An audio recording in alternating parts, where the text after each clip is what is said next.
How I feel. It's a new dawn, it's a new day, it's a new life for me, and I'm feeling good. Hello and welcome to La La Land on LA Talk Live. That's Dorothy Zillingham Blue. And we got Brett Chapin across from me. How you doing?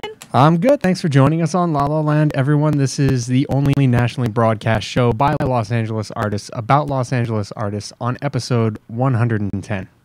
Yes. Happy Saturday, everybody. Happy Saturday.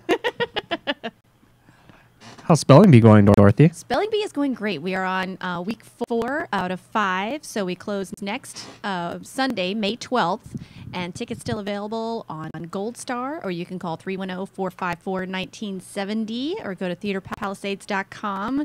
We had a great house last night. We've had some really, really receptive houses, so that's been a lot of fun. It's a show that when the audience is really invested in the story of the characters, that's what makes it more enjoyable for the entire room, not just those of us on stage. You can hear Yes. the people in the audience whenever something happens to a particular character. You hear oh no! I actually hear someone go no the other night. It was really sweet, and people that usually I have people that I know in the audience, but last night I didn't know really anybody on a first name basis. So that was kind of cool because I came out and there were people that I'd never met before, and they were like, "You are my favorite." Nice. So that's always fun to hear.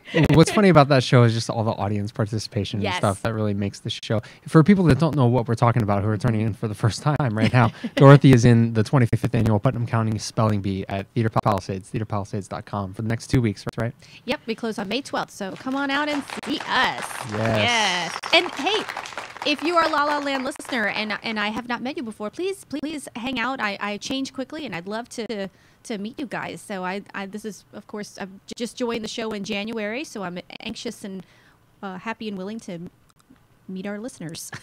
Absolutely. I know Tyler Barton wants to meet you. I know. It's like, why hasn't he come to the show? It's Yeah, kinda well, he lives in Oklahoma, so it might be tough. Well, But, you know, you never know. what are you going to do? Oklahoma's awesome, though. So Yeah, it is good stuff. Speaking of Oklahoma, and speaking of Spelling Bee, we have with us one of our guests today. Sean Yes. Harrington has directed Spelling Bee. that is true. We're going to be talking with director Sean Harrington of Spamalot, right now playing at the Simi Valley Cultural Arts Center. For information on that, go to simi-arts.org. I saw it last night. It's hilarious. Awesome. Yeah. Oh my goodness. And I me, I listen to a lot of Sirius XM on Broadway, and I love the Diva's Lament. That's one of my favorite songs ever. So Awesome show. And my friend Darianne sang that. She did a fantastic nice. job. So shout out to Darianne, and to Austin Miller, to Don Nana Giacomo, and everybody else that I might know who's involved in that show. It was a great job. So go check it out at simi-arts.org. We're going to be talking with Sean a little bit later on in the hour. And if you have any questions for Sean, make sure to give us a call at 323-247-7443, 323-247-7443. Or you can send us questions on Twitter at La La Land Talk. Do we have some theater minute We stuff? got some theater minute stuff, Great. not too much, but Okay. Center Theater Group, our friends over there were kind enough to invite me out on Tuesday night. I got to see the opening preview of Joe Turner Has Come and Gone, Ooh, an August Wilson show. Do you know Yeah. this show? I am familiar with it a little bit, not extensively, but yes. I was not familiar with it before I went in there. It is an amazing, amazing show. Lilius White is in it.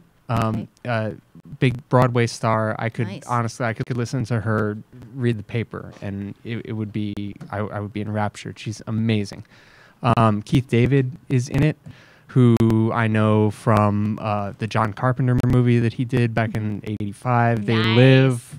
He They was great. Live. Remember They Live? Oh yeah, Yeah, with Roddy Piper. nice. But he's, of course, done a lot more work since 1985, and it's much more well known for other work that he's done. But it's a fantastic show. Joe Turner Has Come and Gone, playing right now at the Mark Taper Forum.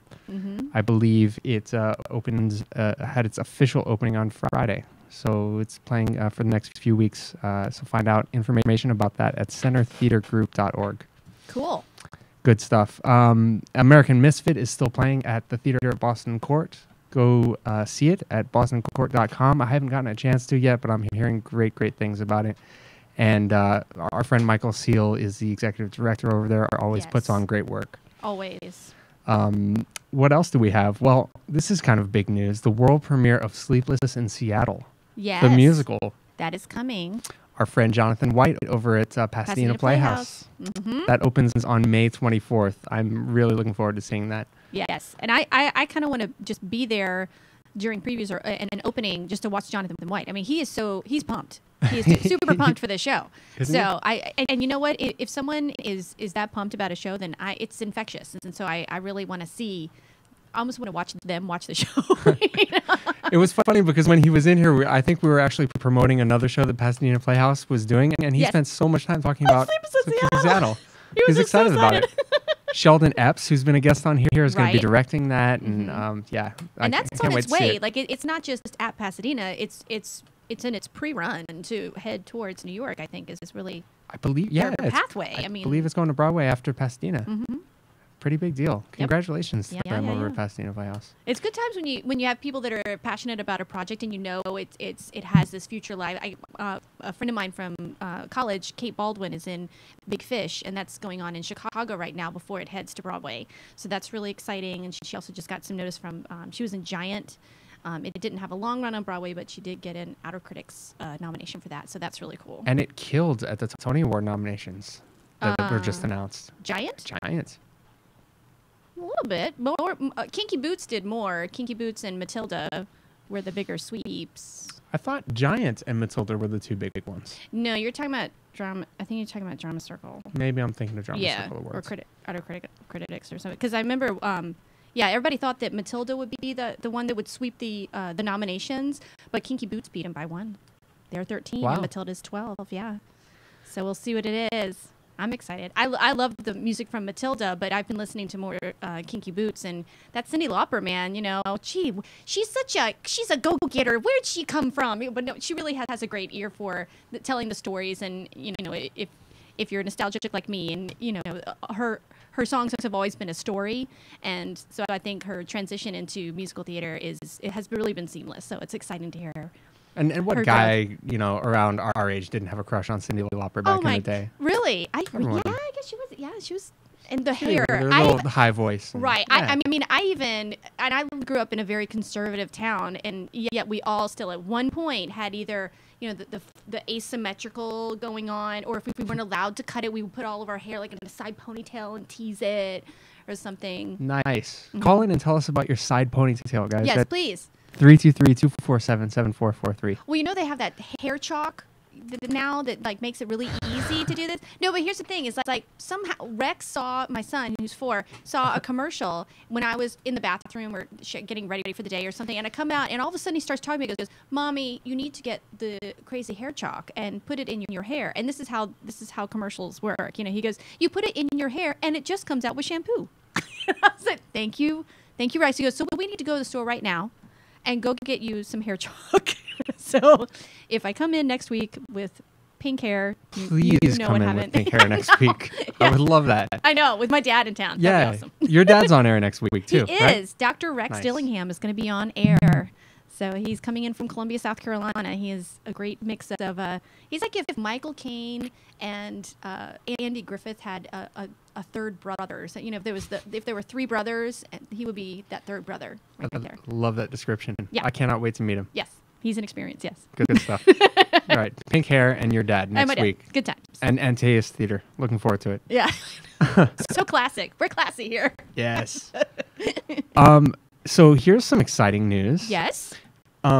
So you know Musical Mondays at Club 11. Right. Right? Mm-hmm. I have been wanting to perform there for 2-3 years. I mean, I think any theater actor that does musicals has wanted to perform there. Absolutely. So I got an email last night that our cast of Rent is going to be performing there this Monday. Shut the front door. Are you serious? Yes. Wait. So this Monday. This Monday. Yeah. Oh my goodness. 2 days notice. That's so exciting. Yeah, it's going to be a lot of fun. It's going to be at Club 11 in West Hollywood. Guys, come out at 10 o'clock.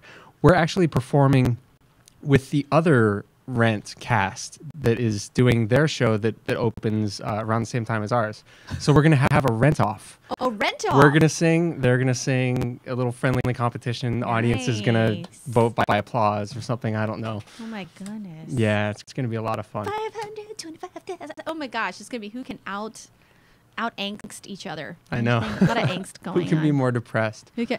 Oh my gosh, Yeah. I'm sorry, but okay, So I'm like one of the last people to watch a Smash, and so I was watching it on demand, and they totally ripped a storyline from the creation of Rent, like straight. I mean, they already were with the hit list, the sung through musical they were doing, and now they had the one of the creators, like.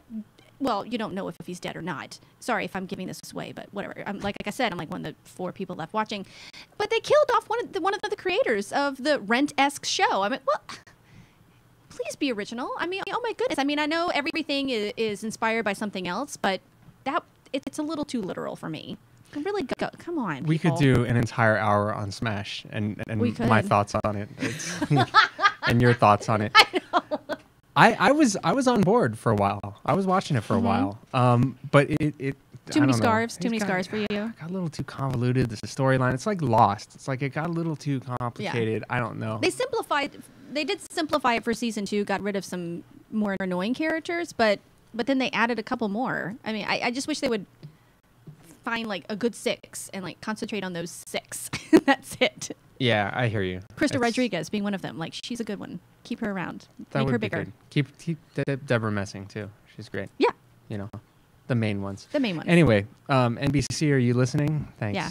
Oh, and Thanks. shout out to Fox, by the way. Thanks, my Fox LA, for following us on Twitter this week. Nice. Thank you, Fox. Getting back to Rent real quick. Yes. If you want 25% off your tickets, guys, Ooh.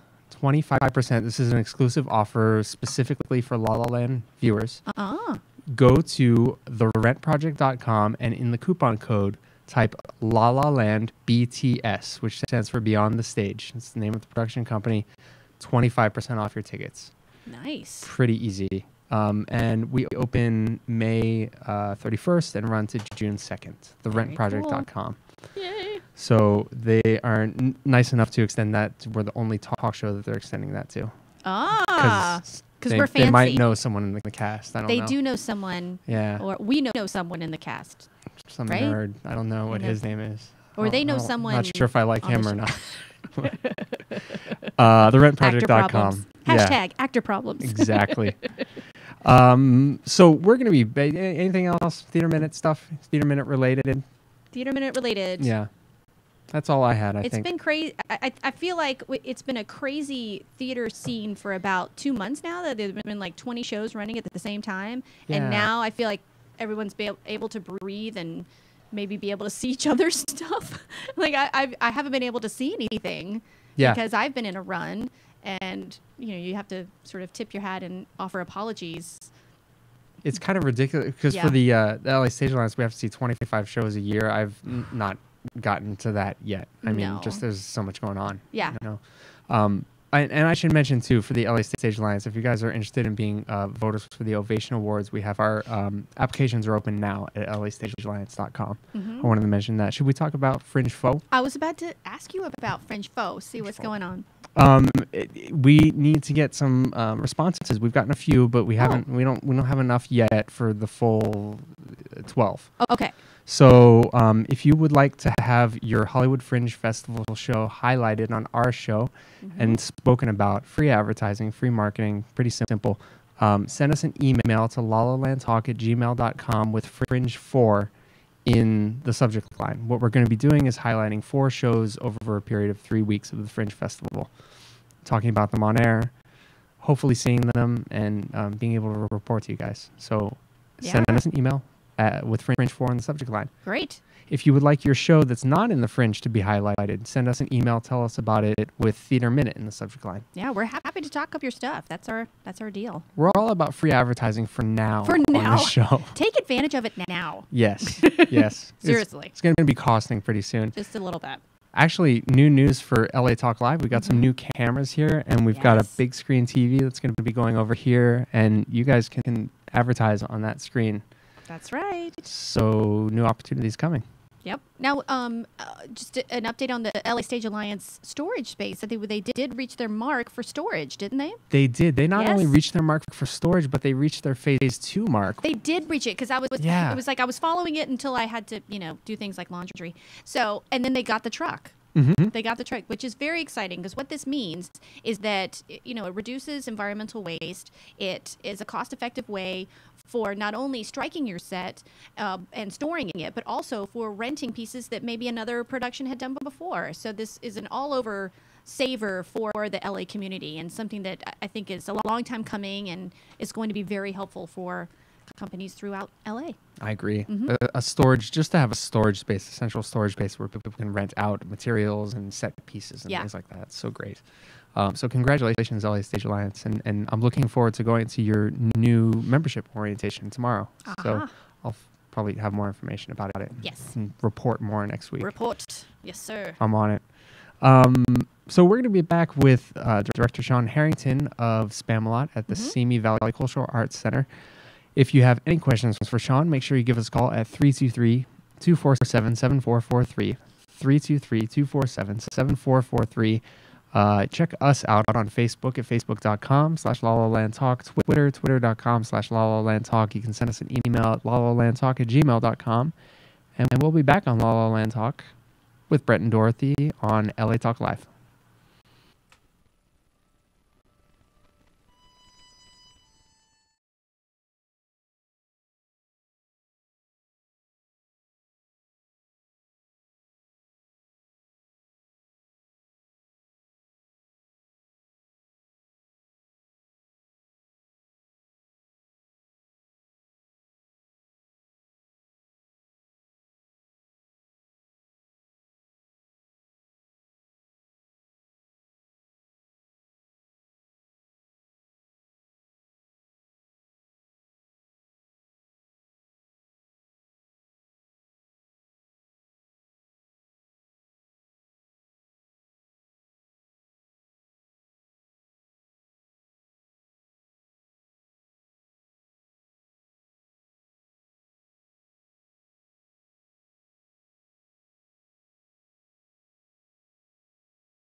diabetes, fibroid tumor, high cholesterol, genital herpes, or a plethora of other diseases that rob you of a quality life? If so, then visit the website of herbalist Tahuti Ma'atra at dhealthstore.com and open the door to natural healing at an affordable price. dhealthstore.com has over 1,800 products created by herbalist Tahuti Ma'atra, specifically designed to help you heal the natural and safe way. At dhealthstore.com, you'll find everything from herbal formulas and cleanses, such as Tahuti's famous full body detox, as well as herbal teas, extracts, natural body butters, lotions, creams, children's products, hair care products, and of course, sexual enhancement products for both men and women. So visit the website of Tahuti Ma'atra, dhealthstore.com, or call toll free at 1-888-823-9416, dhealthstore.com.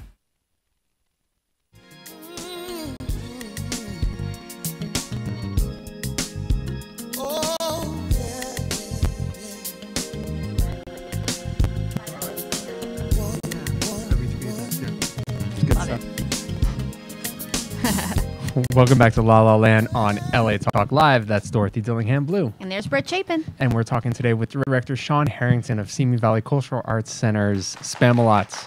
Welcome, Sean. Welcome. Good to be here. Good to be here. So, Spamalot. I saw it last night. Fantastic show. You guys are hilarious. What gave you the idea to produce this particular show at Simi Valley? I knew that I wanted to direct a show for Simi, and for those of you who don't know, Simi actually has two production companies. The theater itself, the Simi Valley Cultural Arts Center, and the association that backs it. They produce 3 or 4 shows a year, and then Jan Glass Band's Actors Repertory Theater also produces 4 shows, and they generally interleaf. Sometimes they'll do 2 shows from the same company back to back. So when shows become available, are released into the wild, Jan and the artistic director for the theater, David Ralph, will talk about what shows are best suited to which production company. And Spamalot happened to fall on the theater side. So I knew that it was coming, and actually I'm one of the first directors to, other than David Ralph and Fred, to direct a show for the theater, I think in the 20 years or so since they've been doing shows. They're coming up on their 20th anniversary next year, or in 2015. So I was really fortunate. I said, hey, I would like to direct a show with you guys. Is Spamalot available? And it took a little bit of talking on their part to see if it would work again, because it's a culture shift for them. They're used to doing things a certain way, and it worked out really well. Jan put in a good word for me, because she obviously carries a lot of weight there, because she does a lot of shows. So it was good. Love Jan. She was our guest on our 3rd show ever. Oh, that's fantastic. Nice. Yeah, she's a dear friend. So.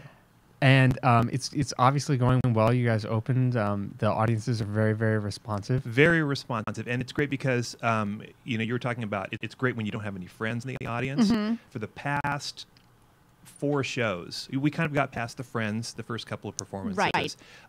But after everybody gets cleaned up and comes into the lobby afterwards, a lot of the actors have been depressed because there's nobody there to see them. I mean, you'll have 1 or 2, but the audiences, they don't have anybody in the show, and they're really great audiences, but people who want to come to see the show. You're not packing the house with friends, and that's fantastic. Yeah. Definitely. So, a little bit of a letdown for the actors. 'Cause, nobody here for me. There were a lot of people sitting in the back row behind me, just laughing the whole time. So what do you think makes this show different than and maybe other comedies, musical comedies that are out there? I think it doesn't take itself too seriously. When the whole idea came up for them to maybe turn a Monty Python into a musical, Eric Idle and the rest of the living Pythons, of course, Graham passed away many years ago. They knew they wanted to do something that was true to the material, but still was able to kind of skewer a lot of the norms of musical theater, and we do a lot of that. I mean, we take a lot of this stuff and just really put a sword through its head.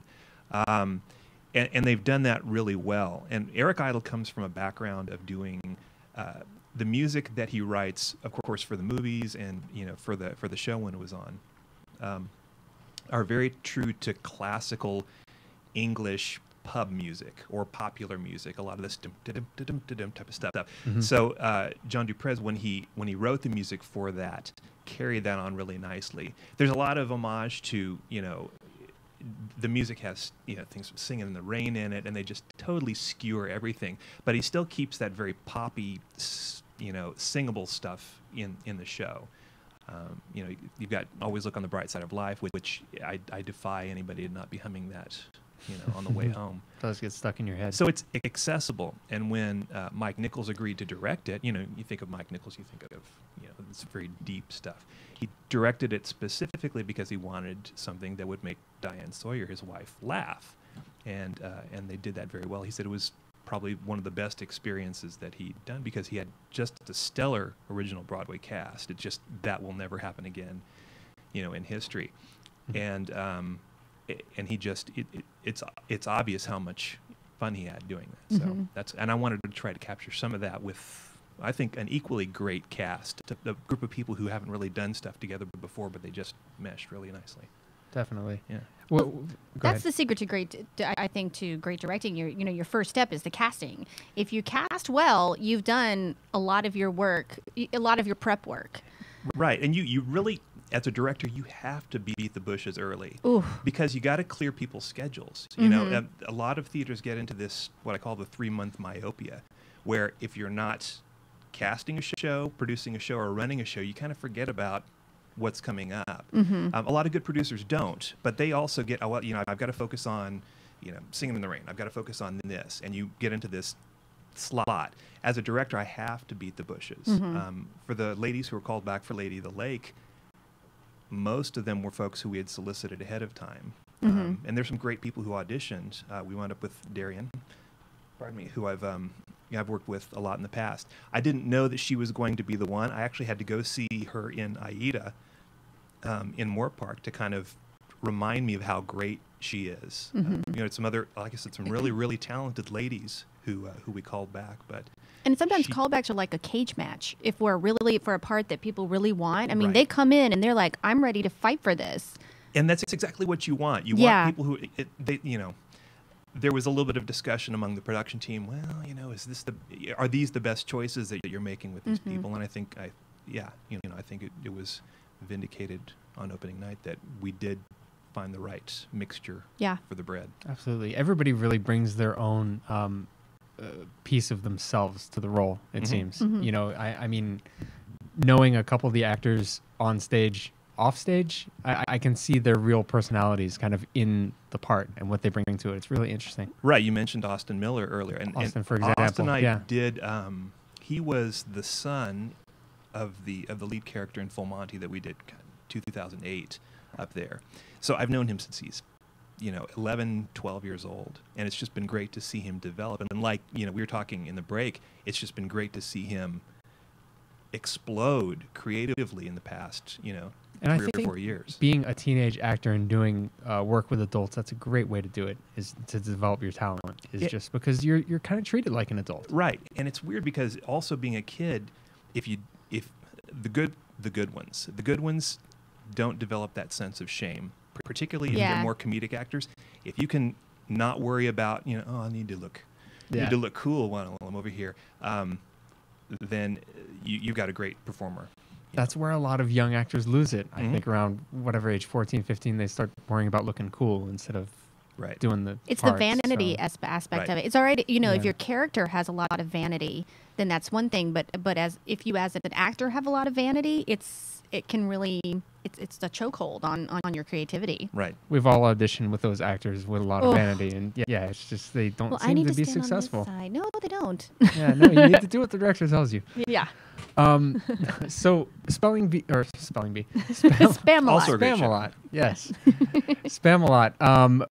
As far as because I know that you did a lot of work on the set, and I got a couple of your emails sending out about towers you were building and everything. Right.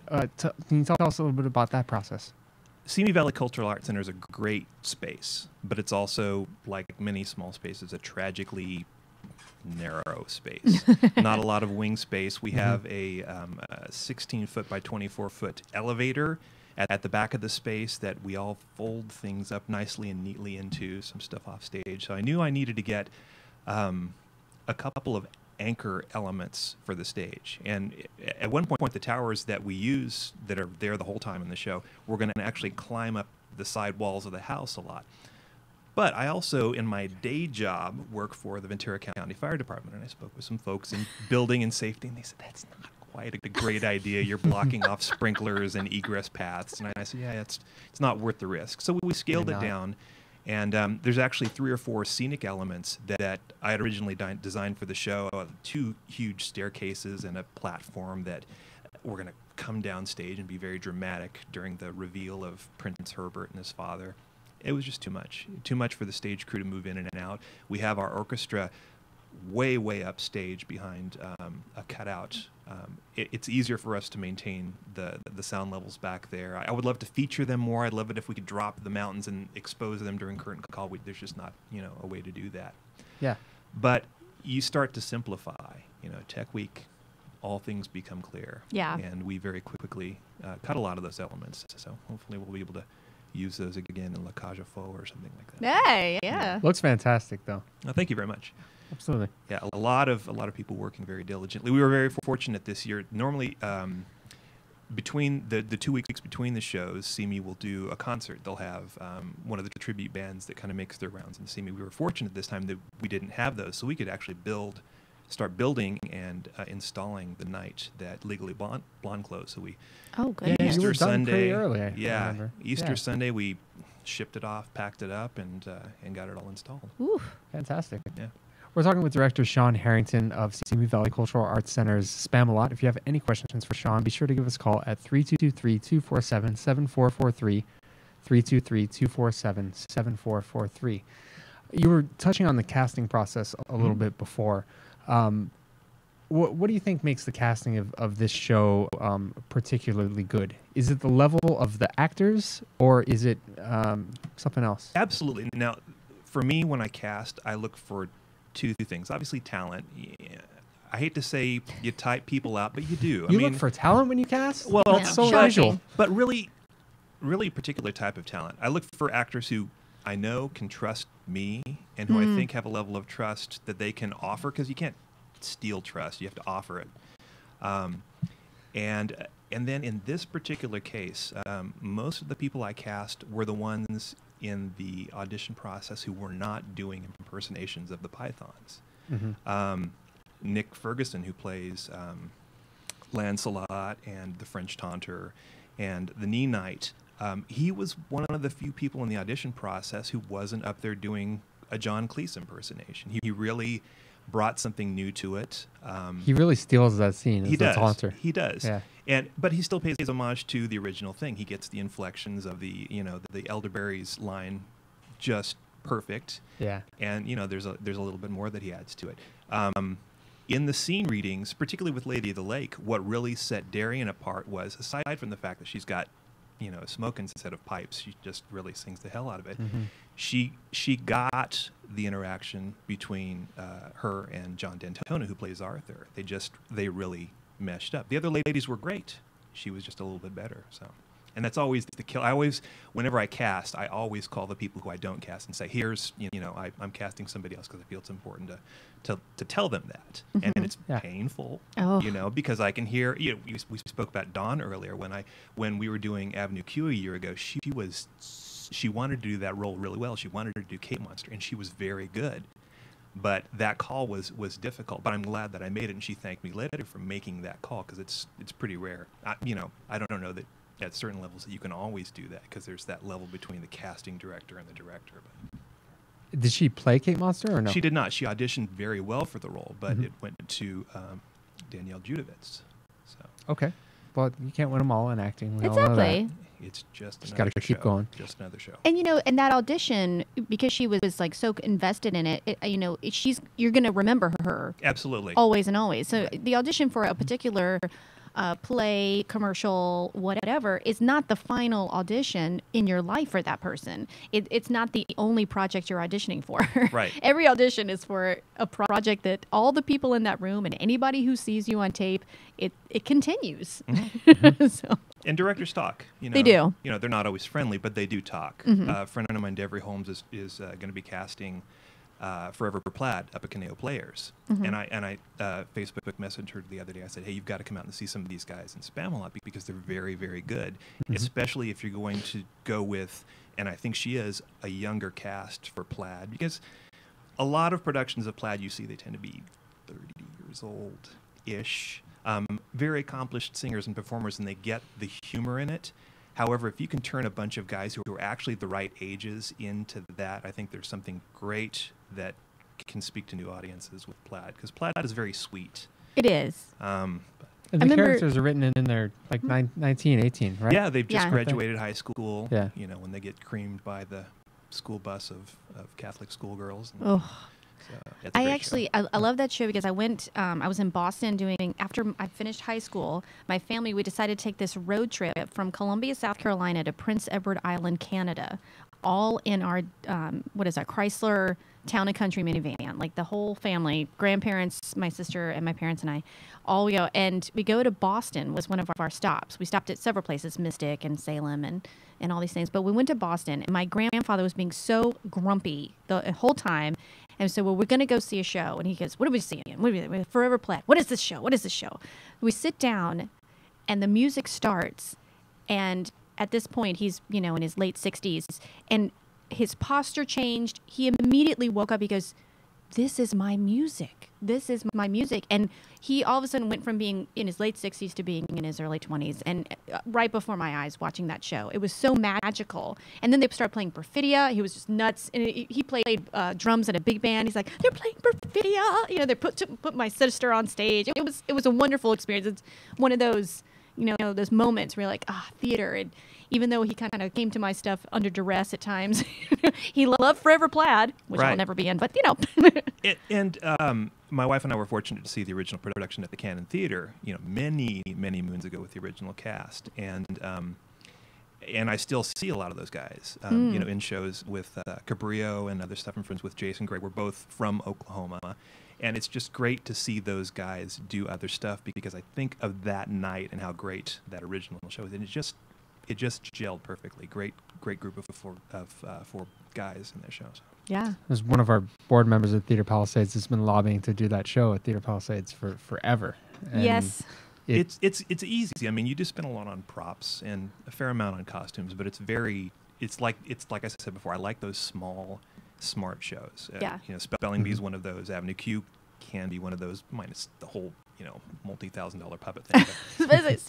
Yeah, but they're small and smart. You don't they play well to small houses. Mm-hmm. So, yeah, last 5 years, another example. Yeah, small show. It's not a comedy. Austin Miller was he was also in that. You said yes. You saw that production, not necessarily with him in it because he was the understudy, but he was very good in that as well too. So, I heard. Yeah, absolutely. So, what else is going on for you? I mean, you work at other theaters besides SEMI, right? I do. I work at a lot of theaters in Ventura County, and what a lot of people forget about is that there's a lot of really good theater going on out there, where you get this dynamic in NoHo and certainly in Los Angeles and Hollywood of people who kind of want to, I don't want to say pad their resume, but their agents will say, I need to see a little bit more of this before I can put you out on these sorts of calls. Those roles get gobbled up very quickly. There's a lot of really good stuff going on. You've got some really great shows. I mean, like Bloody Andrew Jackson came out of that whole thing. A lot of really neat shows come out of that. There's a lot of crap in Hollywood, too. Oh, there is. There is. But there's a lot of good stuff, too. Yes. But you've got these neat little playhouses like Santa Paula Theater who are doing... right now, they're doing the Vibrator play in the next room. Mm-hmm. Great cast. I'm looking forward to seeing it, in the next weekend or so.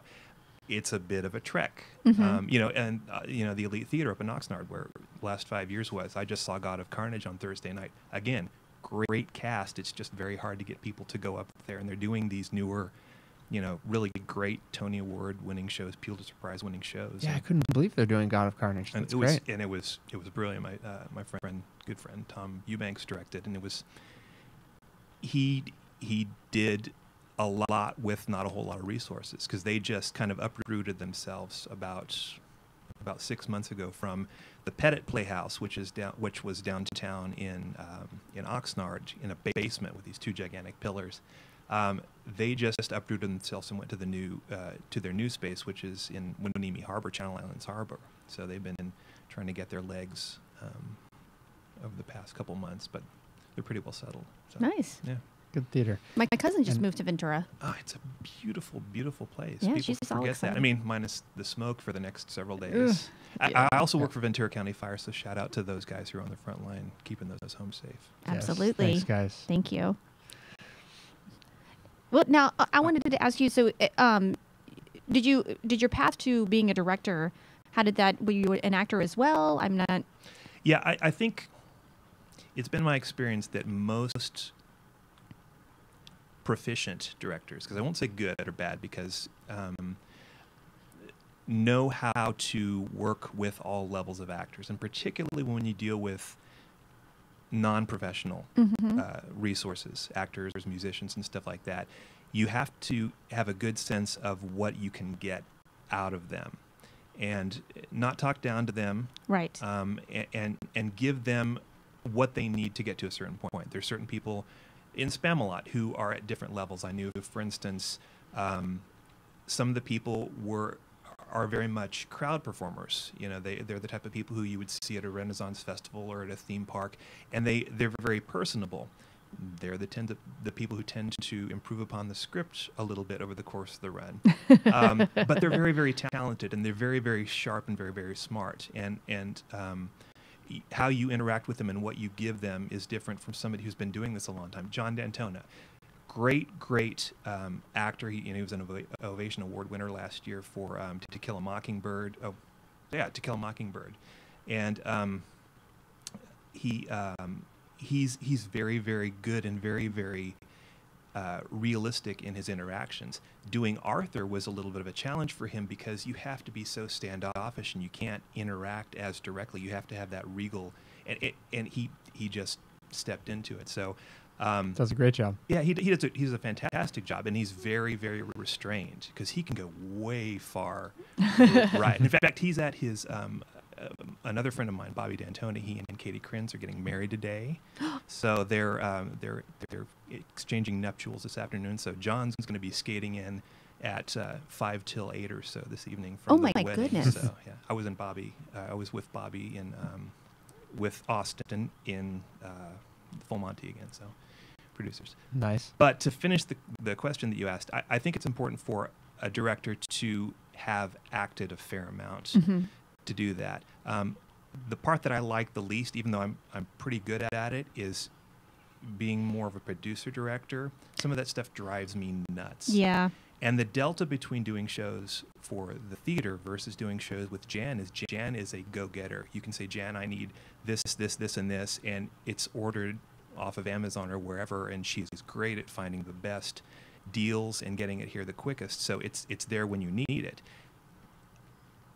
With the theater, it's a little more relaxed because, for one, it's a government organization. They have to go through purchasing and that sort of stuff, so you have to be a little bit more patient. But it's a lot more. Tech Week was very, very comfortable for myself and the actors, and the tech crew. It wasn't as hectic as some of the other productions that I've been in. And so you kind of adapt, and I prefer not to deal with the logistics as much. I love designing stuff, but I really like helping actors find a way to get what's needed to set that big picture. And it goes back to trust too. You have to earn an actor's trust to let them know, hey, I'm here as a safety net. I know you think that this may seem funny or dramatic, but in the scope of all of what's going on, what the audience sees and perceives, it just doesn't fit. I know you think it does, but it doesn't. And most of the actors I've worked with have been gracious enough to exchange trust with me to let them do that. Right. So. Because you'll sometimes come across someone and it may be their first or second show, and they've kind of heard how you ask questions to directors, which isn't necessarily a theatrically polite way of doing it. Right. Well, what's my motivation? Well, just so you know, that's not a question. That's not a question you ask the director. The director gives you a direction, and within yourself, you find the motivation to provide the motivation, why you do the director's request for why you cross, why you hand over anything. It comes from inside you. I agree completely. Your don't always- motivation is that you're lucky enough to be here. Well, that too. I mean- Sometimes that's it. But again, depending on the level of actor you're dealing with and their level of experience, you'd have to have a little bit of tolerance for that. I have had Of people ask me, course. what's my motivation? Well, how about this? What if Fred wasn't doing this? What if he was thinking about changing the tire on his car? What about what if that's what his focus is and not anything that's detailed in the script there? Play with it. Bring me something different. Exactly. Find a new way, as one of my teachers up at CalArts would say. Find a new way. Or my favorite improv game. Have you done New Choice? Have Oh, you yeah. ever done that one? I Mhm. love that. It's my favorite one. Ding, New Choice. I know. I'll take it. Go. I think as an actor, I can speak for myself, but I think I can speak for most actors when I say we prefer to work with directors that have been actors. It You know? seems to help. Although I've been with some really, really great directors who give you a lot of latitude. David Ralph is that way when I just did Spring Awakening. And he adapts really well to different levels of actors too. I won't say that he left me alone, but he was I have a great deal of trust with him. He says, when you do this, I can't have you do this. I need you to be here. And I don't, he knows that I know that means I have to figure out a way for my character to get here. Mm-hmm. And sometimes you get directors who are a little more hands-on. I need you to do this. I need you to do this. As long as they don't give line readings. Well, That's I the know. worst. Yeah, and I always bite my tongue. As an actor, that is one of the first things you want to do, particularly if you're a career mimic, which I think many good actors are. It's a little bit of a tongue biting for me as a learning experience. It can be hard, Yeah. especially I can see that. Especially when you have, if somebody doesn't know the show, although I hesitate to give people the cast recording or the Broadway bootleg, sometimes that is the only way where you can demonstrate what that particular thing is. In classic vaudevillian or burlesque things, you would do it over time, and you would sit in the audience or off in the wings and watch the more senior performers get that, and you would get that comic timing. Yeah. There's not a whole lot of that. I mean, there's a little bit, but sometimes you just have to shut up and take your direction. Yeah. So- Teaching comic timing is not an easy thing, but I think it's something extremely valuable. And you said your wife works with youth as well. And She does. She's I got love- six productions that she's working on. She's in the vacuum that is our public school system. She does a lot of after-school programs. I do that as well. Yeah, Annie Jr. God bless MTI and oh Broadway yeah, Jr. man, those things. It's the great liberator. And she, for her, it's she loves watching kids who would normally kind of get pushed out of bigger programs, Mm-hmm. the more Broadway-centric programs when there's casts of 100 kids. Right. We've got Grease with 7,000 greasers on stage. Let's just talk about the fact that there's Grease with kids on stage, but that's a there whole other thing. There is actually a Grease Junior that has I know. been released, and so. I know.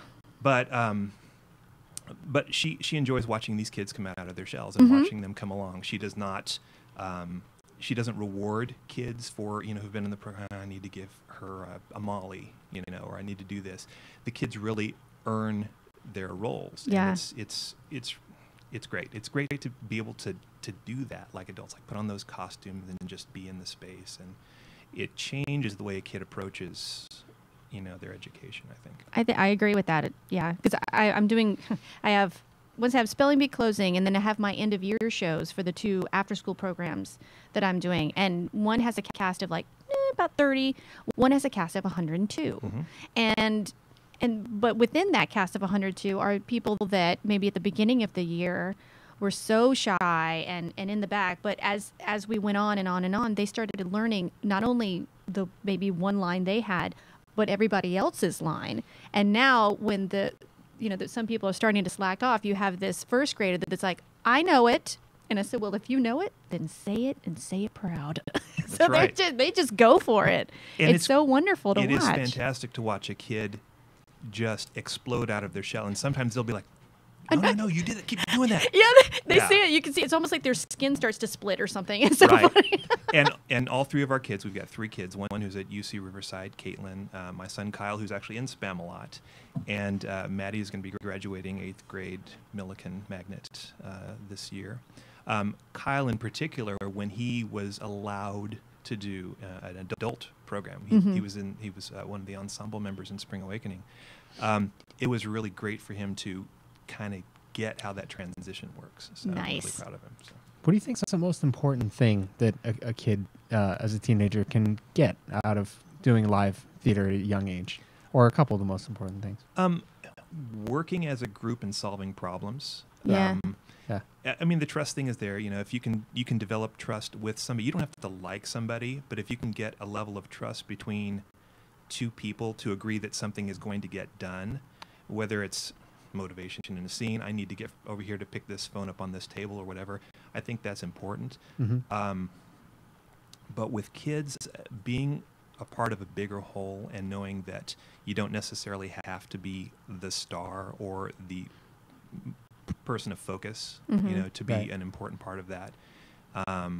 It also, I think, eventually prevents a little bit of scene chewing, you know, as they grow up, and not just in plays, but also drawing focus in meetings in the workplace, just being a good person and really working, again, as part of a team, and Yeah. seeing that you can be you can be a cog. It's okay to be a cog. I Be a don't really think- good Kind of cog. get that in sports, but I think Well, to a some different people level just- with theater. I got hit with every ball in PE. I mean, me going to sports was sort of a dangerous thing. So, I mean, thank goodness there was theater to teach me how to work in Yeah. a group. Otherwise, it would have been disastrous. I mean, shot put, medicine ball, like all of it, almost to the head. So, you know, thank goodness for Thank theater. you, Dorothy's elementary school theater teacher. Yeah. Yeah. Good stuff. Miss Dozier. She was awesome. Miss Dozier, we need to make a musical dodgeball. Dodge. And have Miss Dozier be the. Miss Dozier was awesome. But here's the thing: Miss Dozier came to all of the middle school plays and all the high school plays. So she attended all of them. So she knew she knew I had like no proficiency in like the high jump. But she came to all the plays and she would say, you know, I was in Charlie Brown. She goes, Snoopy, you did really good in that play. I'm like, well, thank you, Miss Dozier. That's been one of the best things. Whenever Maria does shows, that's my wife. It's great to see the teachers there because Yes. they're very and teachers who you wouldn't expect. Yeah. the PE teachers, the librarians. You know, Oh. just it's great how much the teachers know that it's a vacuum. Mm-hmm. You know that there is only so much they can do with standards and everything. And Right. bless their souls, they do everything they can to give their kids the best education. It's when they come to see those shows and the kids just light up that Yeah. Miss Smith or Mr. Williams, you know, thought enough to to come see them. It's really not that big a deal. They just kind of stay after school and watch it. But it's great for them. So Yes. Kudos to the teachers who do that. Last chance to talk to director Sean Harrington of Simi Valley Cultural Arts Center Spam-A-Lot. 5 minutes. Oh man. I know Give us it a goes call really at fast, It doesn't does. it? 323-247-7443. 323-247-7443. What would you like to tell the audience about Spam-A-Lot, people who haven't seen it yet? If you have never seen any Monty Python at all, that's okay. You don't have to know the jokes. They're all laid out very nicely and very expertly by this cast for you. Walks you through very nicely, so don't let that be a deterrent. If you've seen any of the Monty Python pieces and you think that you're kind of jaded or you think you know what it's like, it's great to see those additional things. All of those moments are there. All the things you expect. The line readings may not be exactly like you expect them to be, but there is a reason why we get there. And one of the best things about directing is being able to surprise an audience, even if they weren't expecting it. There's a number of things that kind of take the movie Holy Grail and go at a completely right angle from what you're expecting. Lancelot is one of those scenes, and there's just a lot of great stuff, So Absolutely. The whole thing, one of the actors lost his wig in the middle of a scene last Yes. night. It worked perfectly because it's Spam-A-Lot. Yeah. No one even God looked twice bless- at it. You know. yeah, 'Cause God his big bless blonde wig Nicholas fell off. Herbst for for being a trooper and pulling through that. So It ain't Yeah. little liaisons. It's okay if the wig falls, you know. That's right. Awesome. Well, and that's this cast, and that's one of the first things I always try and prep actors. I say, if you think it's going to happen, it will happen. There's going to be a night when you're not going to have that book there. And Austin, when he plays one of his roles, is supposed to be reading from a book, and one night it wasn't there. and you just move on. And being able to think on your feet, as he does really well, is part of being a professional, even if you're not being paid. Love it. Yeah. Well, congratulations on a successful show. Thank you very much. It's Best been a of luck on pleasure. the rest of your run. Thank you, live studio invisible audience. Yes. This was Sean Harrington, director of Spamalot at Simi Valley Cultural Arts Center, simi-arts.org for any information on that. Playing for the next 3 weekends, I believe. This weekend plus 2, yeah. This weekend plus 2. Go see it. It's an awesome show. Yes. And we've come to the end of another episode of La La Land. Wow. Just like that. Just like that. Episode 111 next week. 111. Isn't that good 111. luck or something? I don't know.